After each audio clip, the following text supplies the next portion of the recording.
오늘 첫 번째 뉴스 같은 경우에는 윤석열 소식으로 오랜만에 시작을 좀 해볼까 하는데 네. 일반 이적 혐의로 기소가 됐죠. 오늘 선고 1심 선고에서 징역 30년이 추가로 선고되는데 김성환 평론가님 어떤 의미가 있다고 봐야겠습니까? 그동안 이제 내란 사건 재판만 우리가 봤잖아요. 근데 내란의 배경이 됐다고 하는 거. 그러니까 뭐 이른바 이제 적과 내통하거나 이 통모라고 해야 될까요? 그렇게 했다고 하는 이적 행위. 그러니까 드론을 알려보내서 북한에 공격을 유도했다고 하는 거. 이게 내란을 일으키는 하나의 뭐랄까요? 일으키기 위한 수단으로 했다는 소리를 들었을 때 전 국민이 충격에 빠졌잖아요. 맞아요. 네. 근데 그게 일반 이적이 지금 유죄가 나왔다는 거예요. 윤석열이나 그 주변에 있는 인간들이 얼마나 위험한 사람들이었는지 보여주는 제일 결정적인 증거인데 그게 유죄가 났다고 하는 건 저는 내란죄 못지않게 중요한 의미가 있다 이렇게 생각합니다. 아니 내란으로 무기징역이 선고가 됐고 외환으로 징역 30년이 선고됐으면 윤석열의 석방 가능성은 변호사로서 어떻게 점치십니까? 뭐 이거는 정치적 사면이 없다면 사실상 불가능한 거고, 제게 이 사건 같은 경우에는 이제 재판이 군사적 기밀을 다뤄야 되는 거기 때문에 비공개로 진행돼서 맞아요. 많은 네. 집중을 못 받았지만 들어갔던 이제 재판 참관했던 분들에 따르면 생각보다 그걸 입증하는 증거가 많았다. 그래서 이런 결과를 증거가 많았다. 네. 예상을 했다고 하고, 재판부에서 이 사건의 본질을 뭐라고 했냐면 비상계엄을 선포할 수 있는 상황을 조성하기 위한 목적으로 군사작전이나 외형을 만들어 북한의 도발을 유도했다라고 아예 명시를 했어요. 네. 그러니까 그것까지 다 입증이 됐다는 거죠. 그래서 이제 저는 그 전 대통령이 되는 윤석열 씨에게 돌려주고 싶습니다. 누가 반국가 세력일까? 그리고 이제 판결 내용을 저도 이제 검토를 좀 해봤는데 기본적으로 내란과 외환의 관계성을 인정한 겁니다. 그러니까 비상계엄을 선포하기 위해서 국가 비상 상태를 자기적으로 만들기 위해서 이런 외환을 벌였다는 요체 자체를 기본적으로 재판부가 인정한 걸로 보이거든요. 그렇죠. 이 목적부터 시작해갖고 많은 것들을 다 재판부에서 인정한 겁니다. 그래서 지금까지 윤석열이 뭐 정치 투쟁이었다 아니면 뭐 그 경고성 계엄이었다 이런 논리를 다 싸그리 이제 다 반박을 할 수 있는 판결문이 나왔다고 보시면 될 것 같습니다. 우리 의원님 같은 경우에는 윤석열의 이런 징역 30년 선고 좀 어떻게 평가하십니까? 아니 저는 사실 이적재 부분은 그냥 단순하게 뭐 30년이 더 붙고 안 붙고가 중요한 게 아니라 윤 어게인 세력에 대한 정확한 개념 규정, 성격 규정이 가능해지는 네. 것 같아요. 사실 그냥 단순하게 우리가 민주주의를 해쳤다, 뭐 국회를 침탈했다, 그냥 이런 수준의 문제가 아니라 뭐 방금 반국가 세력 얘기도 했지만 윤 어게인이라고 얘기하는 게 사실상 실제로 이적 행위에 대한 옹호라는 그렇습니다. 것이 너무나 명확해지는 네. 거잖아요. 그러니까 법적으로도 법원에서도 명확해진 거고 사실 윤 어게인을 뭐 특히나 뭐 장동혁 등등 뭐 우리 너무 황당한 윤 어게인이 많잖아요. 맞아요. 이런 부분들에 대해서 네. 완전히 이 반국가적인 그런 이 성격을 가지고 있다는 걸 좀 더 명확하게 해주는 거기 때문에 저희도 사실 이번에는 그냥 30년 추가됐으니까 더 즐거워 이런 수준이 아니라 사실 명확한 윤어게인에 대한 성격 규정을 정치적으로나 뭐 여러모로 사회적으로나 역사적으로나 분명하게 하고 할 필요가 네. 있어 보입니다. 그 윤석열만 징역 30년이 선고된 게 아니라 공동 피고인으로 함께 재판정으로 넘겨진 김용현에 대해서도 징역 30년, 여인영에 대해서도 징역 15년, 김용대에 대해서도 징역 3년 실형이 나온 거 아니겠습니까? 네, 맞습니다. 전부 관련자들이 지금 실형이 나온 거거든요. 그리고 김용현은 오히려 구형량보다 더 높은 형량의 선고가 나왔어요. 그러니까 그만큼 재판부가 관련되는 증거가 충분하다고 판단하고 죄질도 굉장히 안 좋다 이렇게 판단했다고 볼 수 있는데요. 그래서 여인영 사령관 휴대폰 메모가 결정적인 증거였다 이런 얘기가 나오거든요. 아하, 여인영 메모가 결정적이었다. 네.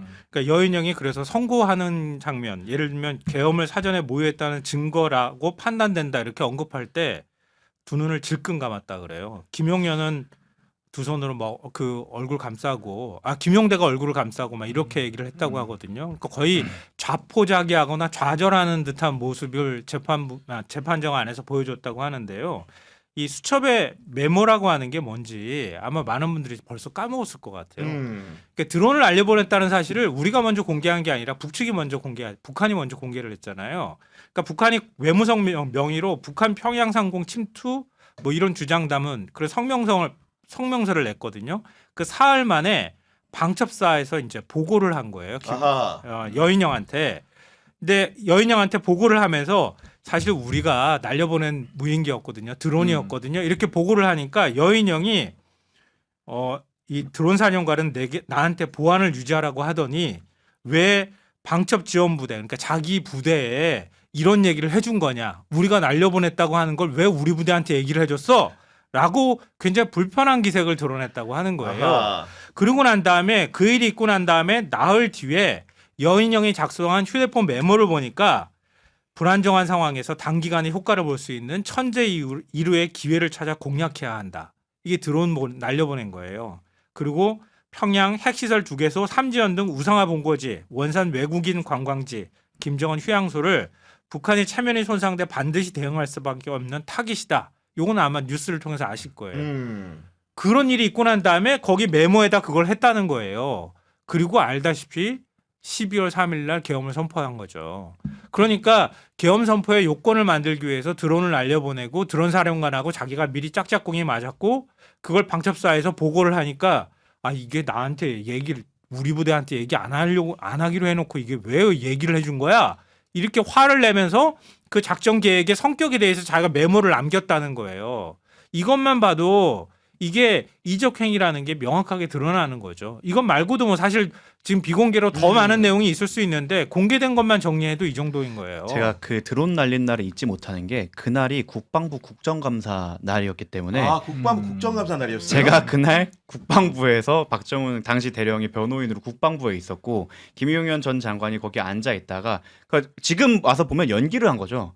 드론이 문제가 됐다라고 해서 그때 자리를 이석해갖고 국정감사를 피해갔거든요. 야 그랬구나. 네. 전 그 자리에 있어서 제가 그때 장난으로 그 김규현 변호사나 이런 사람한테 아 이거 내란이 나오면 만약에 계엄이나 내란이 되면 우리는 바로 지하로 내려가면 되겠다라고 장난을 쳤던 기억이 있어서 그날을 절대 잊지 못하는데 그때 김용현 전 장관은 마치 정말 국지도발 이런 것처럼 심각하게 했고 민주당 의원님들도 그렇게 공격을 하다가도 아 이거는 국가적 중대 사안이니까 빨리 가보시라 이렇게 했던 기억이 생생합니다. 아니 근데 이렇게 사법적으로 내란과 외환으로 완벽한 그 판결이 나오고 있는데 그럼에도 불구하고 국민의힘의 주요 정치인들 중 일부 같은 경우에는 윤석열을 다시 살려내야 된다고 주장한 이유는 뭡니까 도대체? 그럼 저한테 여쭤보시면 안 되는데. 왜냐면 제가 요즘에는 원래 좀 제가 알던 그 사람이 아니에요. 제가 국민의힘 의원들도 저한테도 그 얘기 많이 하는데 우리가 알던 그 인간이 아니다. 약간 이런 얘기들을 너무나 워낙 달라졌다. 너무 많이 달라져서 네. 실제로 아예 우리가 이제 상식적으로나 합리적으로 판단할 수 있는 수위를 너무 많이 벗어나 있잖아요. 그래서 도대체 왜 저러나라는 게 저희 여의도의 요즘에 가장 큰 미스테리 중에 하나. 도대체 장동혁 왜 저러나. 네. 이게 사실 뭐 가장 큰 건데. 근데 이게 장동혁뿐만 아니라 사실 이게 혼자만은 아니잖아요. 굉장히 그럼요. 많은 사실 이제 국민의힘이나 보수진영 내의 사람들이 이런 어떻게 보면 진짜로 반국가적인 스탠스를 통해서도 어떤 정치적인 이득을 얻어서 사실 무언가를 하려는 그런 시도들이 이게 완전하게 사실은 배격되고 해야 되는데 뭐 저희가 사실 선거도 좀 잘 못 치르고 이래가지고 어떻게 그 보면 얘기로 뭔가 좀 하고 싶어하는 것 같아요. 누구는 이겼다고 하던데. 아니 근데 윤석열의 진짜 나쁜 점은 공개석상에서 책임을 자기한테 환원하는 게 아니라 부하 탓하고 남 탓을 한다는 건데 제가 판결문 내용 일부를 확인해서 보니까 어땠냐 어떤 양형 이유를 남겼냐 판사가 피고인 윤석열은 이 사건 작전을 알지 못한 국가안보실장을 비롯한 안보실 관계자들이 작전에 대해 대통령에게 보고를 하지 않았다고 하는 등 이 사건 작전을 알지 못한 사람들을 탓하고 있음.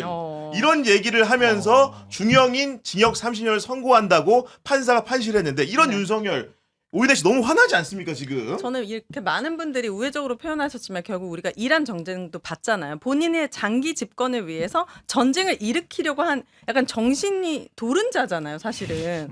그렇기 때문에 영원히 그냥 격리되어야 된다고 생각하고 네. 이 사람의 실체를 알면서도 본인들 돈벌이 수단을 위해서 윤 어게인을 외치는 거라고 저는 생각하거든요. 그렇기 때문에 영원히 사면 그 내란범에 대해서는 사면을 사면 영원히 복권 없이 그 네. 부분에 대한 법이 꼭 빨리 처리됐으면 좋겠네요, 의원님. 네. 네. 여기 의원님 갑자기 약간 당황스럽게 하는데 알겠습니다. 근데 결과적으로는 어차피 또 만약에 국회가 넘어간다면 그건 입법으로 또 바꿀 수 있는 사항이라 진정하게 윤석열이 그 교도소에서 못 나오게 하는 방법은 계속 집권하는 수밖에 없죠. 그게 맞는 말이에요. 그게 근본적인 해결책이에요. 네. 굉장히 바람직한 결론이에요. 야,